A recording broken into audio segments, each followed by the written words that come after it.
Hey, wake up! You're being manipulated all day, every day, by everyone. You're being lied to. Wake up! You're being gaslit. Your name, your birthday, your favorite color, where you went to dinner. People are lying to you. Did you know that? It's not a simulation. It's much worse. Just look at that long ponytail. I'm not real.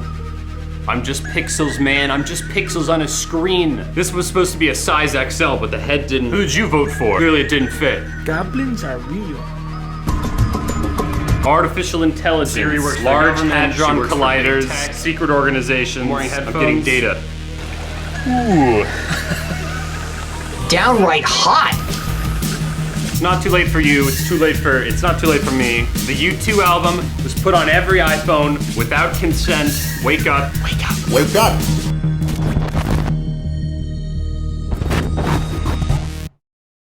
Isn't it a little bit weird that everyone seems to have their own idea of what's true and what isn't?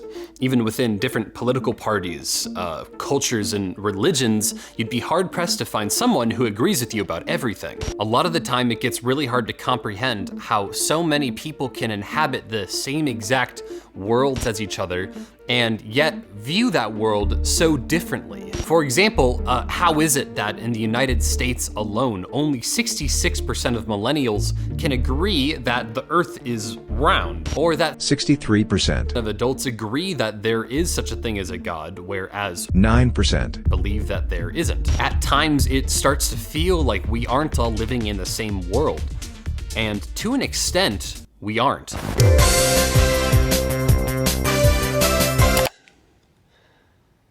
The internet's a crazy place. If you were to look up, is coffee good for you? You'd likely be met with dozens of articles detailing the numerous health benefits of coffee. Meanwhile, if you were to look up, why is coffee bad for you? You'd find a lot of research indicating the opposite, that in fact coffee is bad for you, such as 10 reasons why coffee is bad for you, and reasons why you should quit coffee. The freedom of publishing on the internet has made a vast yet often confusing space for people to gather information. It's gotten to the point where you can find an article to support almost any belief or claim. Want proof that reptoid aliens are living among us? There's a lot on that one. There actually is a lot of people are interested in that. This only becomes a problem when you realize that the internet has created a culture of constant confirmation bias. This is a simple and observable concept. Basically, it's the tendency for people to interpret and gather information that supports their own beliefs or claims. If I said that vampire movies are bad, and somebody else said that vampire movies are good, we might both point to the movie Morbius to support our beliefs. The person who thinks it's bad might think that Morbius is bad, and therefore the existence of Morbius supports their claims. Whereas the other person might think that Morbius was awesome, and that the existence of Morbius supports their claim that vampire movies are good. We tend to do this almost constantly with how we interpret events, news stories, articles, statistics, sociological and psychological findings, and practically anything else we can get our grubby little hands on. However, it's an incredibly difficult concept for most people to understand that simply because you find an article on the internet does not mean it's true. And while we all inherently think that we understand this, truly, honestly, we don't. After all, you don't have to scroll down very long to find some very scary information. What? But after all, for things that are genuinely crazy and absurd, you have to scroll down pretty far to find support for those ideas, right? Depending on your search engine, that might not be the case.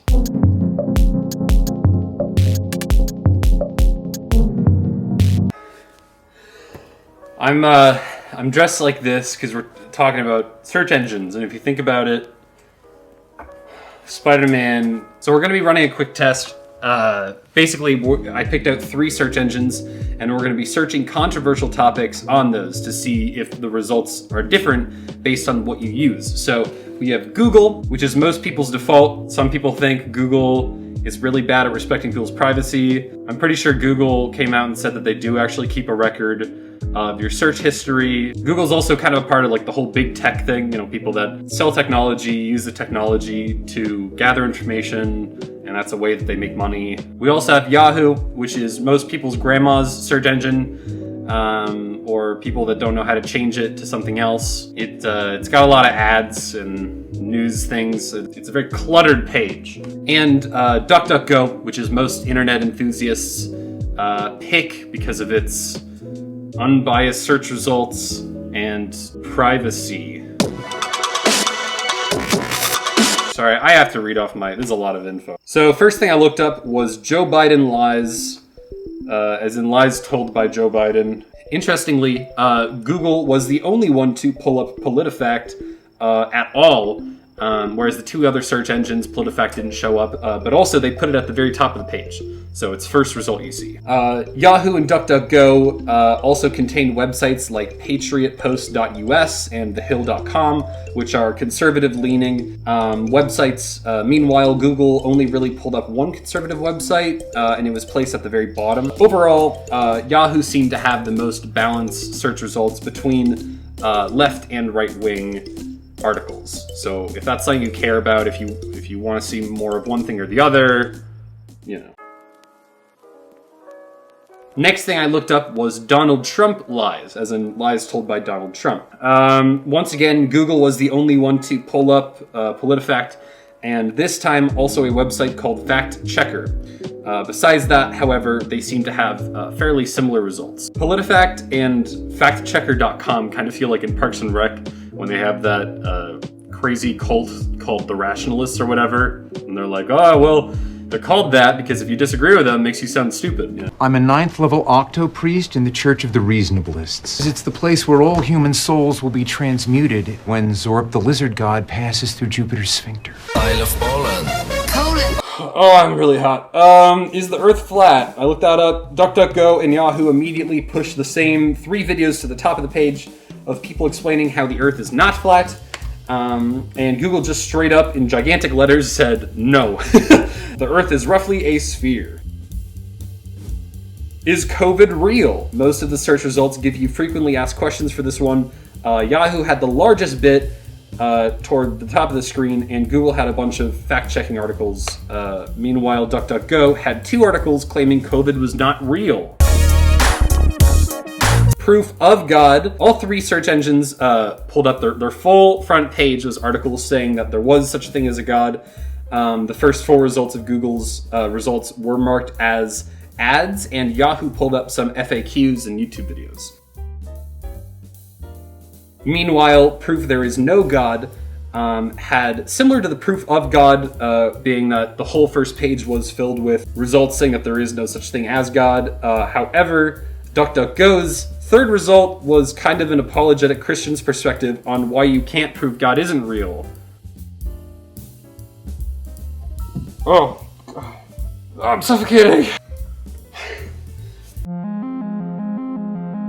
In conclusion, DuckDuckGo seemed to have somewhat of a conservative lean, with about 60% of the search results including conservative articles and pro-religious search results, even in the non-religious search. Meanwhile, Google didn't really represent any conservative search results, and it headlined results that claim that they checked the facts, and the conclusion is that they are right and everyone else is wrong. So if you agree with them, then it's nice, they just cut to the chase and they just answer it for you, but if you disagree with them, then it's kind of like, so you're telling me what I'm supposed to think and just kind of saying, you know, trust me, bro. Yahoo, surprisingly, seemed to be the most balanced. From this test, it was pretty apparent to see that the internet you interact with might not be the exact same as the internet that other people interact with. But if you thought that these results seemed a little bit catered, just wait until you find out about social media.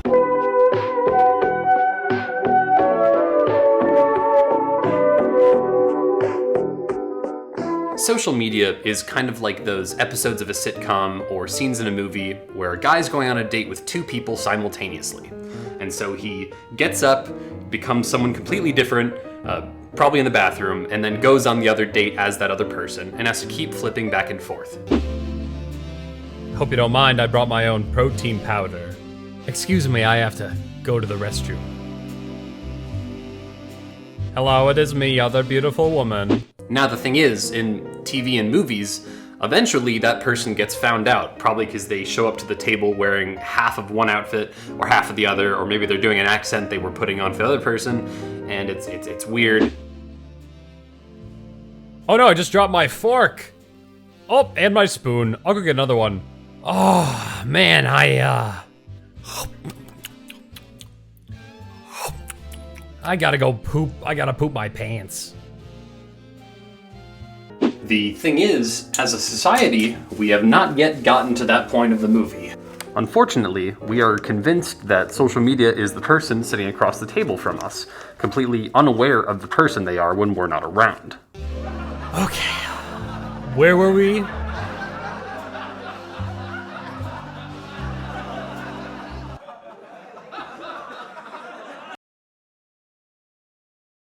So what do I mean by all this? Well, basically, what we see is algorithmically catered to us. Our senses of humor, what we think is attractive, what we agree with politically and religiously. That's what we have on our feed. And because of this, what we think and feel is being constantly affirmed by thousands of strangers on the internet, which makes it so hard in the real world when we run into someone who's somehow different than us. After stewing in our own little world for so long, this different person suddenly feels like an ideological minority. Like they're the outsider, they're somehow dumb or ignorant because they don't know what we know and how many people are apparently agreeing with us. Meanwhile, the people we disagree with are constantly being made fun of in our own social media experience. This is most often done through memes, probably because it's one of the quickest, most effective ways to devalue any opinion. Once you get people laughing at something, it no longer feels like a legitimate argument in our mind, it's just a meme now. Here's the thing though, there are people using the exact same internet, the exact same social media platforms, and they're getting the exact opposite posts. In their world, you're the weirdo. You're the one who just needs to educate themselves. You are the meme. So, you're being manipulated. Ronald wants you eating McDonald's. Tim Apple wants you to upgrade your phone. Vermin Supreme wants you to make him president. And Gob Noblob wants you to hate Biggle Brumsheets. They're all paying software companies to alter your thinking.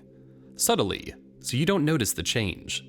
Until soon, you're exactly the person they want you to be.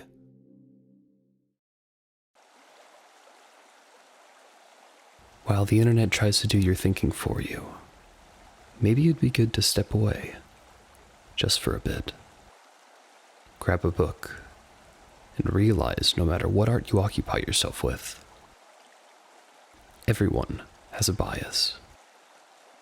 Everyone has a different perspective, and you'll never get away from it. So maybe, free thinking isn't a simple science, or a 3-step tutorial. It's a lifelong commitment, a struggle that will never end. It's thankless, unpopular, and super cringe. And yet, in my biased, prejudiced, pretentious, hot, 6'2", 412-pound opinion, there is nothing more valuable than knowing you will never know everything, and neither will anyone else. But everything you do hold on to was accepted knowingly and willfully, and if it wasn't, you have every right to put everything you believe on trial. Because if it is true, you'll find out sooner or later.